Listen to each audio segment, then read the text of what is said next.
তোমাদের পয়সা দিয়ে দেবো। আচ্ছা ঠিক আছে। ওই পয়সা আমি দেবো, আমার ভাই বোন দেবে না, আমি দেবো। আমরা আমাদের পয়সার কোনো প্রয়োজন নেই, ঠিক আছে? আচ্ছা, আপনি যদি সেফটি কিন্তু মানে এই ফালতু লোক 2 টাকা এগো না, ফালতু লোক। আমি এই দেশে এত কষ্ট করে এসেছি কি বাংলাদেশে ফেরত দেওয়ার জন্য? জি না জি না। ও জানে না। আচ্ছা ঠিক আছে। বিচারপতি শামসুদ্দিন চৌধুরী মানিক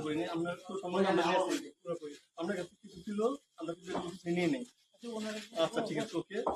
কোন সমস্যা হলে বলবেন, আমরা কেউ পালান হবে না, ঠিক আছে? আমরা যদি পালান কেন? না পালাবো, আমাকে মেরে ফেলতেছে। কেউ মারবে না, কেউ মারবে না। আপনি বলবেন কি একজন না, তখন একটা শৃঙ্খলা থাকছিল তো, আমরা তাই জন্য